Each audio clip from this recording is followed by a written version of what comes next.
अक्सर कर हमारे समाज में लोग नाजायज रिश्तों की तरफ खींचे चले आते हैं। नाजायज संबंध बनाने में उन्हें बहुत खुशी होती है। ये सबको पता होता है कि नाजायज रिश्ते की चाहत या तो कत्ल करवा देती है या फिर उन्हें कातिल बना देती है। आज की जो क्राइम की कहानी है इन्हीं नाजायज रिश्तों की है। चलिए शुरू करते हैं। दरअसल सुबह के 8 या 9 बजे होंगे। राजस्थान के उदयपुर के गोगुंदा थाने में फोन की घंटी बजती है।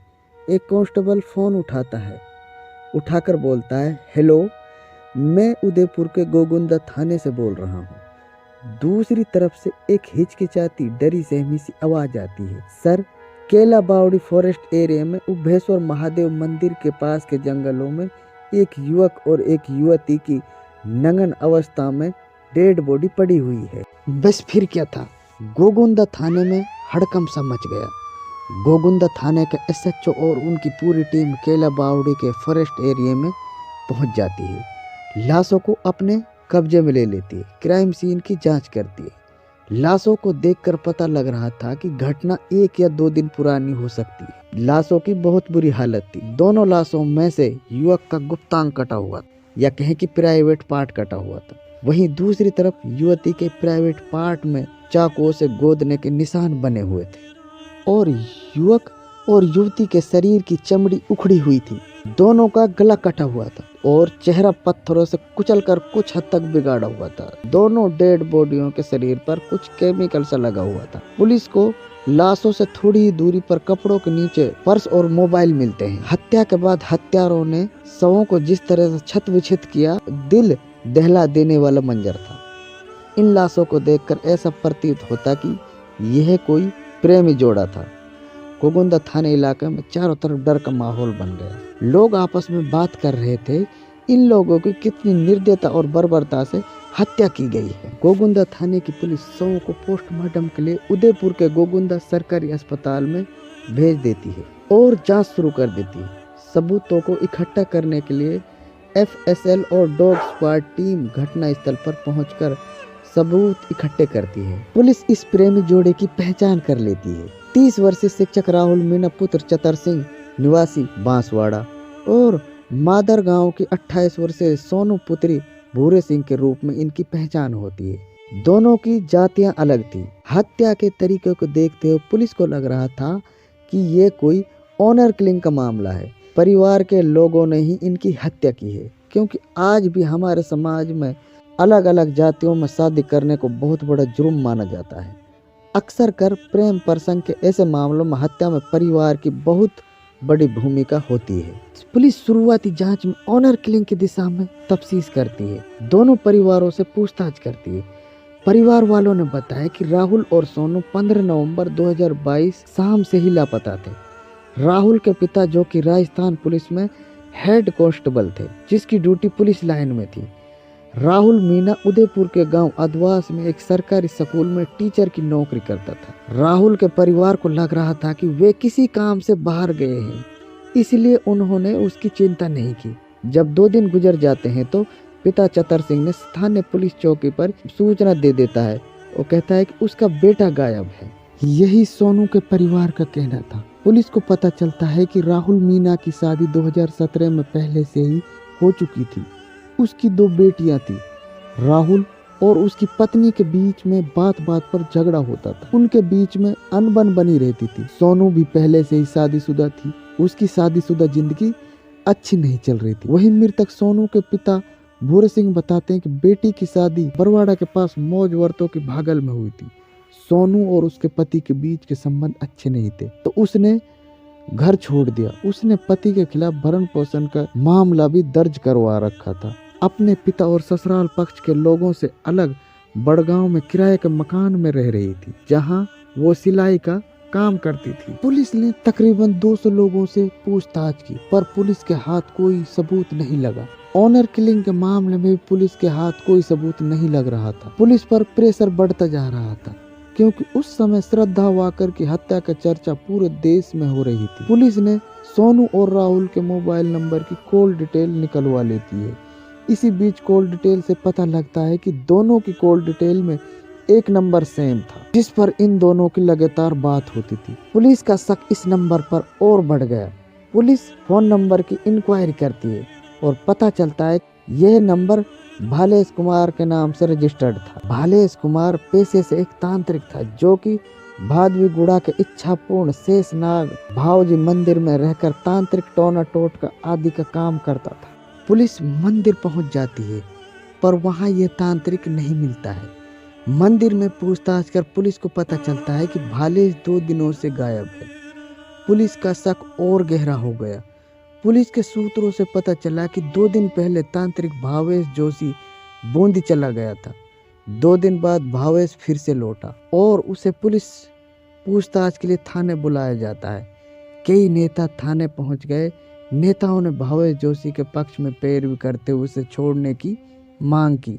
हालांकि जब पुलिस अधिकारियों ने इस मामले में तथ्य बताए तो नेता उल्टे पांव लौट गए, क्योंकि भावेश जोशी के बड़े नेताओं और उद्योगपतियों से अच्छे संबंध थे। शुरुआत की पूछताछ में भावेश इन हत्याओं से इनकार करता रहा और बोलता कि वह हत्यारा नहीं बल्कि तांत्रिक विद्या और टोना टोटके से लोगों का भला करता है। जब पुलिस ने तांत्रिक को कठोरता से पूछा तो तांत्रिक ने अपना जुर्म कबूल कर लिया। उसके जुर्म की कहानी इतनी दर्दनाक और डरावनी थी, पुलिस वालों के भी रोंगटे खड़े हो गए। जब मीडिया के द्वारा इस कहानी का लोगों को पता चला तो लोग दंग रह गए। पुलिस की पूछताछ में तांत्रिक भावेश जोशी बताता है कि इस कहानी की शुरुआत 6 साल पहले हुई थी। सोनू और राहुल का परिवार अक्सर कर तांत्रिक भावेश के पास मंदिर में जाते थे। वो कोई मंदिर में पूजा करने के लिए नहीं जाते थे, बल्कि वे तांत्रिक भावेश से मिलने जाते थे। परिवार वाले तांत्रिक को अपनी सारी परेशानी बताते और तांत्रिक भावेश ताबीज बनाकर दे देता। सोनू का पिता भी सोनू को वैवाहिक जिंदगी की परेशानियां बाबा को बताता। तांत्रिक ने सोनू के पिता से कहा कि सोनू को हर रोज मंदिर आना होगा। तांत्रिक भावेश जोशी सोनू राजपूत के नंबर लेकर उससे घंटों बातें करता, क्योंकि वह सोनू को मन ही मन पसंद करने लग गया था। वहीं एक दिन मंदिर में ही सोनू और राहुल की मुलाकात हो जाती है, क्योंकि राहुल भी अक्सर कर तांत्रिक बाबा के पास आया करता था। वहीं से दोनों में प्यार की शुरुआत हो जाती है। तांत्रिक भावेश भी सोनू से प्यार करता था। जब उसे राहुल और सोनू के प्रेम कहानी के बारे में पता चलता है तो वह आग बबूला हो जाता है। दूसरी तरफ राहुल मीना की पत्नी अपने पति से परेशान थी। पिछले लंबे समय से राहुल देर रात घर आता और शराब पीकर अक्सर कर झगड़ा करता, इसलिए वे भी तांत्रिक भावेश के पास पहुंच जाती है। तांत्रिक भावेश ने राहुल की पत्नी को सोनू और राहुल के अफेयर के बारे में बता देता है। राहुल और सोनू के परिवार वालों ने इन दोनों को बहुत समझाया, कहा कि तुम लोगों की जाति अलग अलग है, इसलिए तुम लोग शादी नहीं कर सकते, क्योंकि हमारा समाज इस शादी को स्वीकार नहीं करेगा। परंतु राहुल और सोनू ने तो फैसला कर लिया था, अब उनको एक साथ रहना है और शादी करनी है। परिवार के सुझाव पर तांत्रिक भावेश ने भी इन लोगों को बहुत समझाया। कुछ दिन तक राहुल और सोनू ने मिलना जुलना बंद कर दिया था, लेकिन प्यार के आगे इंसान मजबूर हो जाता है। इन दोनों ने फिर से मिलना शुरू कर दिया। राहुल मीना और सोनू को पता चलता है कि तांत्रिक भावेश ने ही उनके परिवार वालों को उनके अफेयर के बारे में बताया है।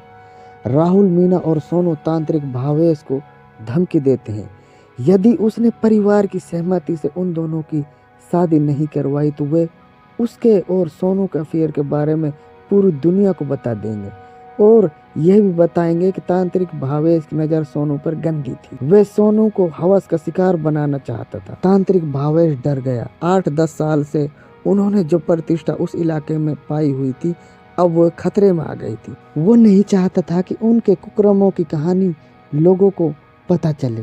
तांत्रिक भावेश ने सोनू और राहुल से कहा कि उनकी शादी करवाने के लिए उन्हें एक तांत्रिक विधि करनी होगी, जिससे उनके परिवार वाले उनकी शादी के लिए राजी हो जाएंगे। सोनू राजपूत और राहुल मीना दोनों मान जाते हैं। 15 नवंबर 2022 का दिन तय किया जाता है। उस दिन उस विधि को रात में पूरा किया जाएगा। 15 नवंबर शाम को सुखाड़िया सर्किल पर उन दोनों को बुला लेता है, फिर उन्हें अपनी मोटरसाइकिल से गोगुंदा क्षेत्र के जंगलों में ले जाता है। प्लान के अनुसार तांत्रिक भावेश उनसे कहता है कि उन्हें निर्वस्त्र होकर उनके सामने आना होगा और कहता है कि उनके सामने उसे सेक्स करना होगा। जब ये दोनों अपने कपड़े उतारकर तांत्रिक भावेश के सामने नंगन अवस्था में आते हैं तो तांत्रिक भावेश अपने हाथों से उनके शरीर पर एक लेप लगाता है। तांत्रिक भावेश के सामने जब ये दोनों राहुल और सोनू सेक्स करने लगते हैं तो कुछ देर बाद उनका शरीर चिपक जाता है, क्योंकि वह कोई लेप नहीं था। तांत्रिक भावेश के प्लान के अनुसार उसने 50 फेविक्विक के पाउच पहले ही खरीद लिए थे और एक बोतल में कर लेता है। जब हड़बड़ाहट में राहुल और सोनू एक दूसरे से अलग होने की कोशिश करने लगे तो उनकी चमड़ी उखड़ने लगी। दोनों चीखने चिल्लाने लगे क्योंकि उन दोनों को बहुत ज्यादा दर्द हो रहा था। तांत्रिक भावेश उन दोनों को जंगल में इतनी अंदर ले गया था, उनकी चीख और पुकार सुनने वाला वहां कोई भी नहीं था। तांत्रिक भावेश से अपनी जान की भीख मांगने लगे, परंतु तांत्रिक भावेश उस समय एक शैतान और जल्लाद बना हुआ था। उसे डर था कि कहीं इनकी चीखने चिल्लाने की आवाज कोई सुन ना ले, इसलिए तांत्रिक भावेश ने उन दोनों की गर्दनों को चाकू से काट डाला और मृतक राहुल मीणा के प्राइवेट पार्ट को भी काट डाला था। सोनू राजपूत के प्राइवेट पार्ट को चाकुओं से गोद डाला। यह हैवान यहीं पर ही नहीं रुका, इसने पत्थरों से राहुल और सोनू का चेहरा बुरी तरह बिगाड़ दिया था। इस तरह से इस तांत्रिक भावेश ने राहुल मीणा और सोनू राजपूत की बड़ी दरिंदगी से हत्या कर दी थी और उनकी जीवन लीला को समाप्त कर दिया था। पुलिस उसे गिरफ्तार कर अदालत से रिमांड पर ले लेती है। पत्रकारों से बातचीत कर तांत्रिक भावेश कहता है कि उसने बहुत बड़ा अपराध किया है, उसे इस अपराध की सजा तो मिलेगी। इस तरह से इस तांत्रिक ने 2 मनुष्यों की जीवन लीला बड़ी दरिंदगी और खौफनाक तरीके से समाप्त कर दिया। अक्सर कर जब हम किसी बिजनेस या घरेलू समस्याओं में परेशान हो जाते हैं तो उनका हल ढूंढने के लिए हम तांत्रिक, साधु संत, पीर फकीर और बाबाओं के पास जाते हैं। ये ढोंगी और पाखंडी भोले भाले लोगों की जिंदगी के साथ खिलवाड़ करते हैं, उनकी जिंदगी को नरक बना देते हैं, फिर उनकी जीवन लीला समाप्त कर देते हैं, क्योंकि इंसान के अंदर परेशानियों से लड़ने की दुगनी शक्ति होती है। वह अपनी परेशानियों से खुद लड़ सकता है। इसी के साथ हमें दीजिए इजाज़त। यदि आप चैनल पर नए हो तो आप हमारे चैनल को सब्सक्राइब करें। वीडियो अच्छी लगी हो तो वीडियो को लाइक और शेयर करें। वीडियो के बारे में आपकी क्या राय है हमें कमेंट बॉक्स में बताएं। चलिए मिलते हैं एक नई वीडियो में एक नई क्राइम की घटना के साथ। शुक्रिया।